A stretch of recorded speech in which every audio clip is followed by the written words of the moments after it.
Ever been in a boat or a cruise, or know anyone who works at sea, and wondered, how do they get to Mass and how do they receive the sacraments? This morning, we'll find out.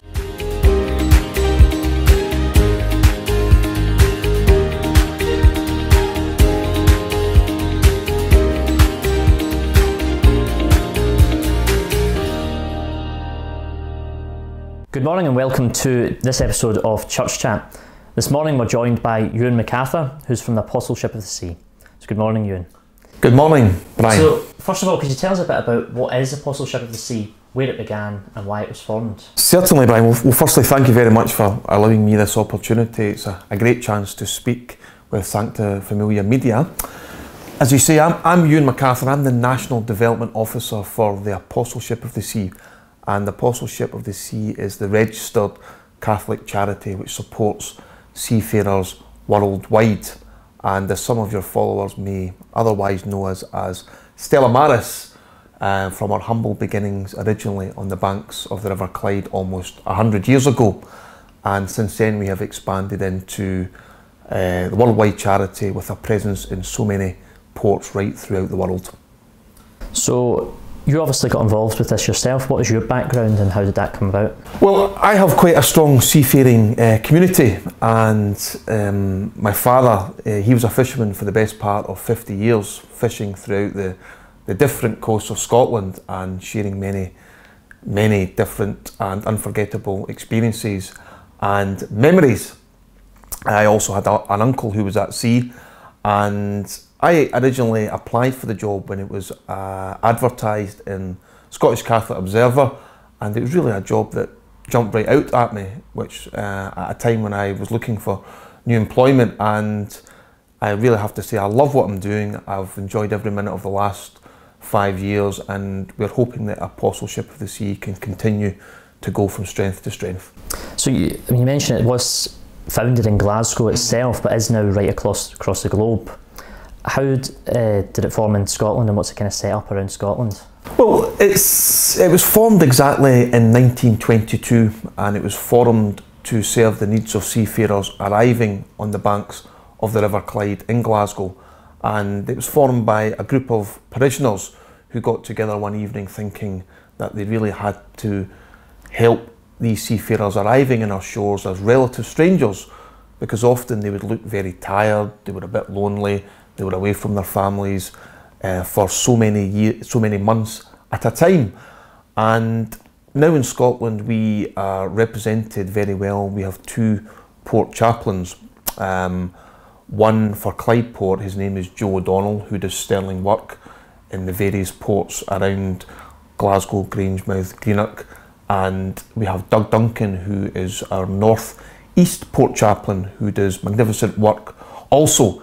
And he has been working very closely with the crew of the Familia 7 recently in Aberdeen, who've been undergoing some quite serious hardships, and that's something that we'll probably find out more about as we go along.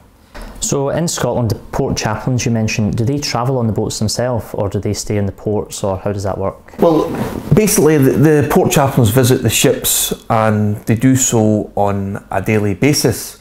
And the reason they go to the ships is to provide practical and spiritual care. And a lot of these seafarers can be away from their home for about 9 months at a time, and it means that we are there to visit them and help them through any difficulties which they are experiencing while being away from their families. And I know you're quite active in Aberdeen. What's happening around Aberdeen? Well, the Aberdeen situation with the Familia 7 has been one that's been going on for about 14 months now, and the crew there of Indian seafarers have been stranded in Aberdeen for such a long period of time, and really through no fault of their own. The situation has been so fraught, and the company has gone bankrupt, and because of this the vessel is up for auction. And we are really hoping and praying that a successful resolution can be found, and that these seafarers who've suffered so much can be allowed to return to their families sometime soon. And I know as well that you do also have a lot of links with schools all around Scotland. How does this work? Well, schools is a strong part of what I do, and I must say it's one of the most enjoyable aspects of my role within the Apostleship of the Sea. And we speak in a variety of schools, primary and secondary. And just to give you an indication of the work that we do, we have been made the nominated link charity to Fair Trade Fortnight in Holyrood Secondary School in Glasgow, which is great for the Apostleship of the Sea. A wee bit closer here to home, we were out at St Bartholomew's Primary School in Coatbridge, and they very kindly made us their Advent charity last year. And the generosity which we experience in schools is wonderful, and it's twofold. Obviously there is a fundraising aspect, but we also see it as a way of developing and bringing on our next generation of supporters. So obviously you mentioned there about donations, and you do rely on donations. I've heard a bit about Sea Sunday. First of all, could you tell us a bit about that and how that helps you? Well, Sea Sunday remains our biggest fundraising initiative, and traditionally what happens is we speak in as many parishes as we can once a year, and in Scotland we've tried to make it a movable feast. The date of Sea Sunday this year was the 9th of July, and that suits a lot of parishes. But increasingly, as we move our work forward, if parishes don't want to have it in July time, they can have it any time they really want. And it's a way for us again to promote our work. For example, we were in St Gabriel's Parish in View Park in Uddingston just recently, just a couple of weeks ago, and we were given a wonderful response. The parish priest, Father Jim Morris, he sort of teed us up so well.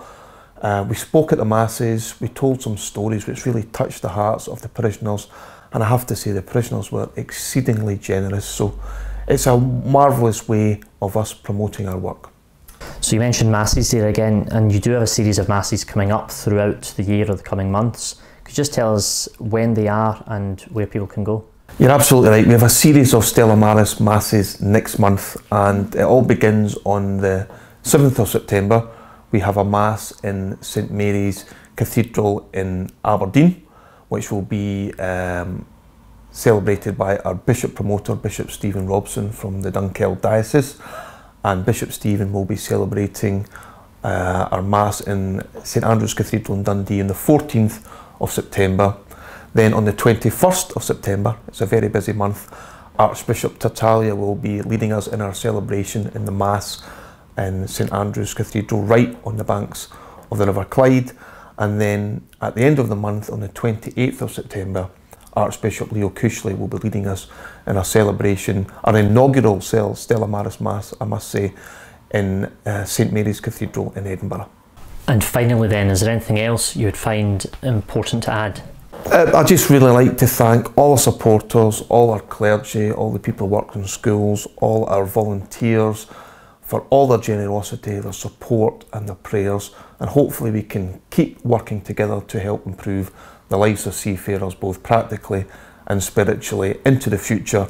And please, if you can, join us in our Mass, join us in our celebration. If you can't make it, you might want to find out more about our work by visiting our website, which is www.apostleshipofthesea.org.uk. Thank you very much. So thanks very much, Euan, for joining us today and give us a bit of insight into Apostleship of the Sea and the work that you do. Thank you, Brian. So thanks again for joining us in this latest episode of Church Chat.